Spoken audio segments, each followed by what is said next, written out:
Hello everybody, it's Shell Ninja here. Welcome back to my YouTube channel. Today I'm going to walk you through the recent updates I've made to my Hyprland installation script in Dotfiles. So without wasting any more time, let's jump right into it. In my previous video, I showed you that I have two versions of the Hyprconf repo, one stable and one rolling release. In the recent updates, I've decided to remove the stable version and keep only the rolling release version. Now let's talk about my Dotfiles. I've updated them to have two different configurations. The first one features dynamic color changing, using Pywell to automatically set colors from the current wallpaper. This one is my favorite, and it was inspired by Jacquelette's Dotfiles.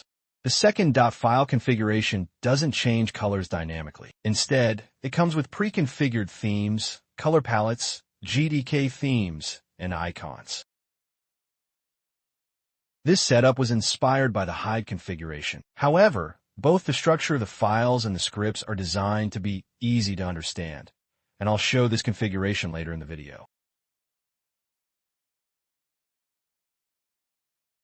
If you run the hyprconf-install script, after installing packages, it will ask you to choose between the hyprconf and hyprconf version to config. Go with whichever you like.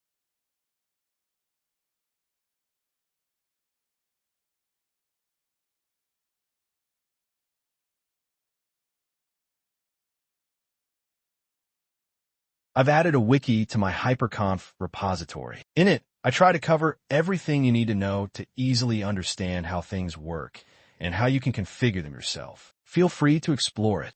Here you'll find how to configure things,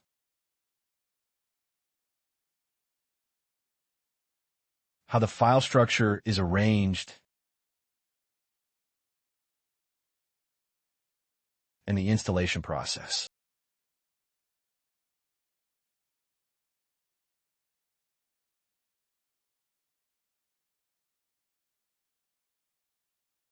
Now, let's dive into Hyprconf v2, which is a theme-based configuration. The default theme here is the popular Capuchin theme. I absolutely love its color palette. To change the theme, simply press Super+T, and a list of available themes will pop up. For now, I've added 5 themes, but you can suggest more if you want. Also, all the key bindings remain the same as in the previous Dotfiles. If you want to see the list of key bindings, just press Super+H.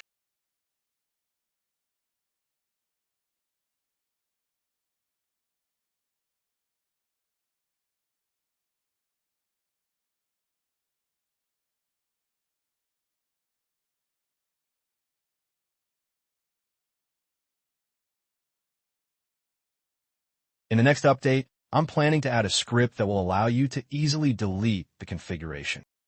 So if you don't like my Dotfiles and want to try something else, you'll be able to delete them and uninstall any related packages effortlessly. That's all for today. I hope you found the updates interesting and helpful. If you did, please consider liking the video and subscribing to the channel to stay updated on future content. Your support means a lot and helps me continue to improve and create new projects for the community. Thank you for watching, and I'll see you in the next video. Till then, have a great journey.